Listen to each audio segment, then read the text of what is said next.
Hello বন্ধুরা, আসসালামু আলাইকুম। কি অবস্থা তোমাদের সকলের? আশা করি তোমরা সবাই খুব ভালো আছো। আসলে অনেক দিন ধরে আমি লং ভিডিও দিতে পারছি না, সেটার কারণ হয়তো তোমরা কেউ কেউ জানো। আমার ফাইনাল ইয়ারের পরীক্ষা চলতেছিল, আর পরীক্ষা চলাকালীন আসলে আমি কোনো রকম প্যারা নিতে চাচ্ছিলাম না। তো এখনও আমার পরীক্ষা শেষ হয়নি, এক সাবজেক্ট এখনও পরীক্ষা দেওয়া বাকি আছে।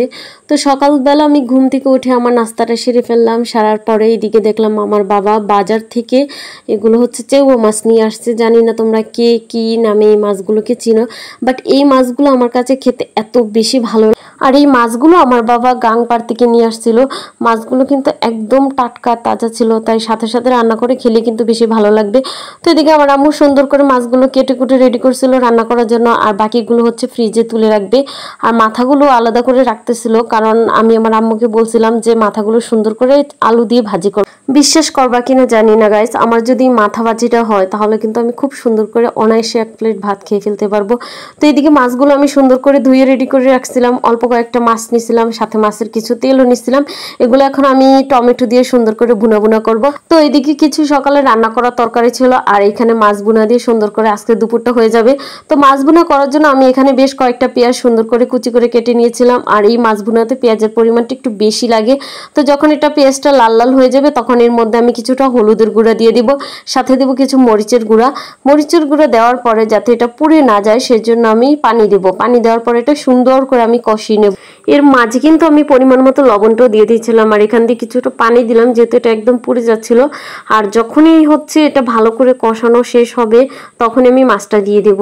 আর এই চেও মাছটা কিন্তু কাঁচা রান্না করলে আমার কাছে বেশি ভালো লাগে। কাঁচা বলতে হচ্ছে এভাবে সবকিছু কষিয়ে মাছটা দিয়ে দেব, তারপর রান্না করব। ভাজা রান্না করলে আমার কাছে এত বেশি একটা ভালো লাগে না।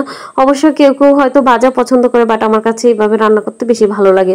তো সুন্দর করে মাছগুলোর সাথে মিক্সড করে নেব, নিয়ে সুন্দর করে ঢাকনা দিয়ে এটা ভালো করে কষিয়ে নেব।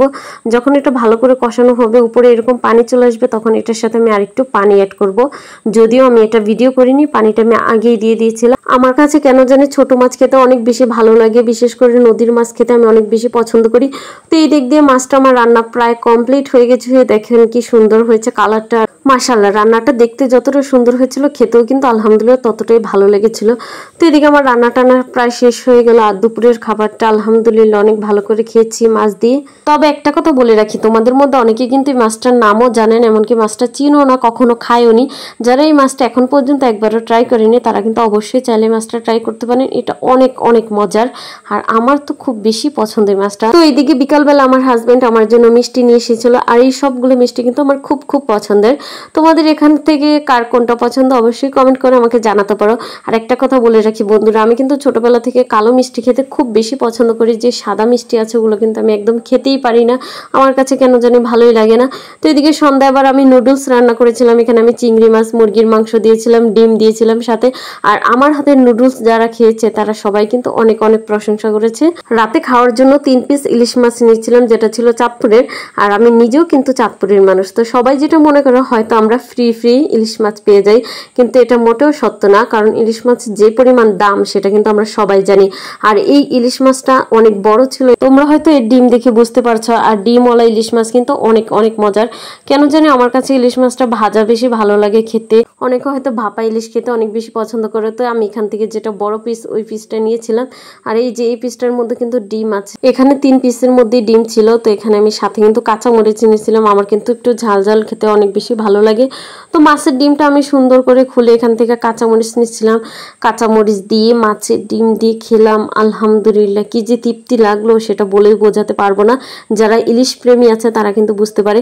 তো এখানে আমি 1 প্লেট ভাত আগে নিয়েছিলাম, ওগুলো কিন্তু শেষ হয়ে গেছে অলরেডি। আমি আবার ভাত নিলাম, সাথে নিলাম কাঁচামরিচ, কারণ ইলিশ মাছ দিয়ে যতই ভাত খাই পেট মন কোনোটাই যেন ভরে না, মানে শুধু খেতে ইচ্ছেই করে, খেতে ইচ্ছে করে। যদি এই মাছটা অনেক বেশি সহজলভ্য হতো তাহলে হয়তো আমরা সবাই প্রতিদিনই মাছটা খেতাম, যেটা আমার মনে হয়। যদিও মাছে অনেক বেশি কাটা, তারপর ওই যে বলে না ভালো জিনিস বা মজার কোনো কিছু খেতে হলে একটু কাটা তো সহ্য করতে হবে, তাই না? তো আজকের ভিডিওটা এই পর্যন্তই, ভালো থাকবেন।